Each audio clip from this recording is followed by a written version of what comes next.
اگر اچھے عمل ہوئے اللہ کرم فرمائے ہم سب پہ، لیکن اگر حضور کے لائے ہوئے طریق کے مطابق زندگی بسر ہو تو یہ کائناتی جنت نظیر بن جائے۔ یہی دودھ اور شہد کی نہریں پہ ہیں، لیکن ہم حضور کو مانتے تو ہیں، حضور کی مانتے نہیں، اپنی خواہش کے مطابق زندگی گزارنا چاہتے ہیں۔ میں اسی جمعۃ المبارک کہہ رہا تھا کہ اگر ابو جہل کو پتا ہوتا کہ ایمان بھی چلتا رہے گا اور میرا مکر و فریب بھی چلتا رہے گا، میری جھوٹی سرداری کا بھرم بھی قائم رہے گا، اور سود اور جو بیماریاں ہیں وہ بھی جاری رہیں گی، اور دین بھی چلتا رہے گا، میرا ایمان بھی چلتا رہے گا، تو وہ کیا اختلاف کرتا؟ وہ کلمہ پڑھ لیتا۔ لیکن اسے پتا تھا ایمان لانے کا مطلب یہ ہے کہ پھر اپنا کچھ نہیں ہے، تیرے ہندیاں سندیاں محبوبہ، میں کافر ہوا جے میں ہوا۔ جب ان کو مان لیا تو پھر اپنا آپ کیا رہا؟ پھر زندگی ان کے نام لگا دی جس طرح وہ چاہیں گے۔ الاسلام گردن نہادن، اسلام کا کیا معنی ہے؟ گردن رکھ دینا، سر تسلیم خم کر دینا۔ تو یہ ماننا تو یہی ہے، لیکن یہ کیا ماننا ہوا کہ اسلام ہم اپنی من مانی کریں اور بہت اچھے بھلے مسلمان بھی کہلائیں۔ اقبال نے کہا تھا دل مسلمان ہے تیرا نہ میرا، تو بھی نمازی میں بھی نمازی۔ سجدے پہ سجدے کیے جا رہے، اللہ نے مذمت کیا سورہ الماعون کے اندر، فرمایا فویل للمصلین الذین هم عن صلاتهم ساہون۔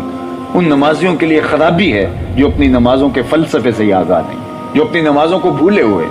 الذین هم یراؤون ویمنعون الماعون، وہ نمازوں کی ٹکرے تو مارتے ہیں لیکن ہمسائے کو برتنے کی کوئی چیز نہیں دیتے۔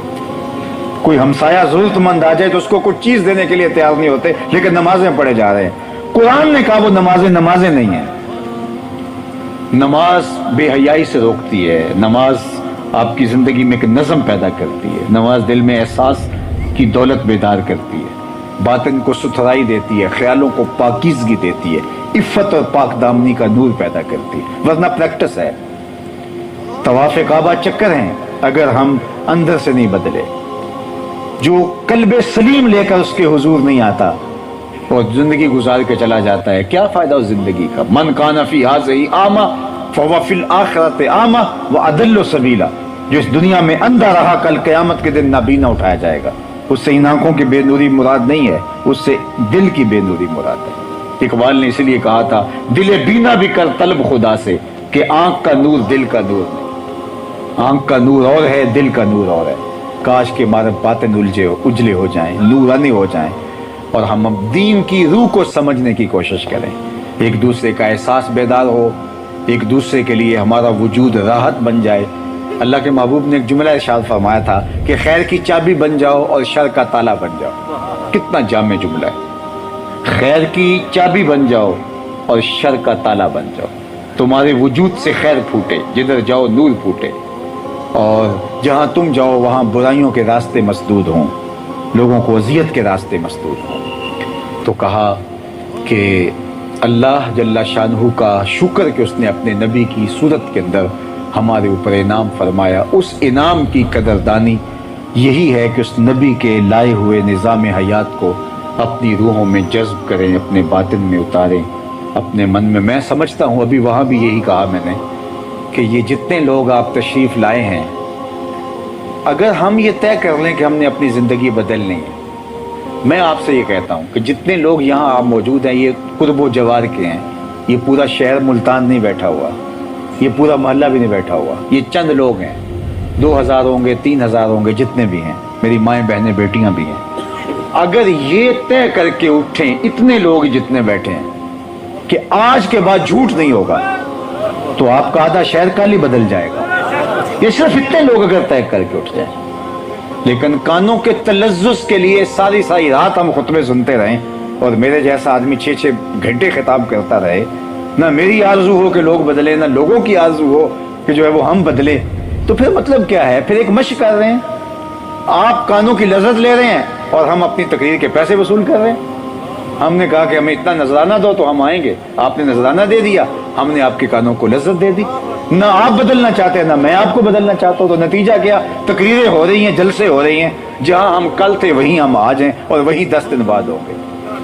میرے پاس ایک صاحب تشریف لائے وہاں سے، جاپان سے، تو انہوں نے مجھے کہا، دعوت دی، تو میں نے تھوڑا سا ٹال مٹول کرنا چاہی، تو انہوں نے کہا کہ جناب آپ 30 سال سے اس قوم کو جو سمجھا رہے ہیں کہ یہ کرنا چاہیے، جھوٹ نہیں بولنا چاہیے، 2 نمبر مال نہیں بیچنا چاہیے، کسی سے فراڈ نہیں کرنا چاہیے، جو آپ نبی کے، رسول کے، قرآن کے حوالے دے دے کے بتا رہے ہیں وہ کر چکے ہیں۔ وہ آپ تو ان کو بھی سمجھا رہے ہیں نا کہ یہ کرنا چاہیے، وہ کر چکے ہیں۔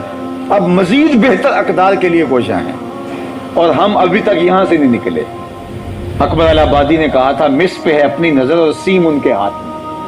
ابھی ہم تانبے کو دیکھ رہے اور چاندی وہ لے گئے، تو آج مجھے اور دیکھنا ہوگا کہ ہم کھڑے کہاں ہیں۔ تو بعض کا تو بڑا دل لگتا ہے محافل میں جا کے، اور لمبے خطاب بھی ہو جاتے ہیں، اور کبھی کبھار ایسے مہینے گزر جاتے ہیں کہ طبیعت میں اکتاہٹ آ جاتی ہے، اور کبھی میں بیٹھ کے کہتا ہوں پتہ نہیں ہمارا یہ محنت کرنا قبول بھی ہے کہ نہیں، پتہ نہیں لوگ جو ہے وہ ہماری بات کا اثر بھی لیتے ہیں کہ نہیں۔ تو ایسے ہم مشق نہ کرتے پھرے جائیں، بیان کریں، آئیں، جائیں، بیان کریں، آ جائیں۔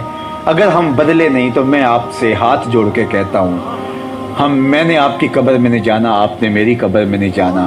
آئیے ہم آج عزم کر کے اٹھتے ہیں کہ ساری زندگی میلاد والے رسول کے نام پہ لگا دیں گے، جئیں گے تو ان کے لیے، مریں گے تو ان کے لیے۔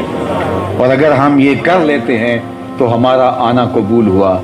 اقبال نے کہا تھا چوب بنا میں مصطفیٰ خانم درود، از خجالت آدمی گردد وجود، عشق می گوید کے محکوم غیر، سینہ تو از بتا مانند دیر، تا نداری از محمد رنگ و بو، بر زبان خود میالہ نام ہو۔ اور اگر آپ ترجمہ سننا چاہیں تو ایک شعر میں اس کا ترجمہ ہے، یاری لا تو پاک نبی سنگ، اے پر پوری یاری، یاری لا تو پاک نبی سنگ، اے پر پوری یاری، پھر درود قبول ہے تیرا لکھ نہ لو ایک واری، پھر درود قبول ہے تیرا لکھ نہ لو ایک واری۔ میرے استاد فرمایا کرتے تھے یہ نہ ہو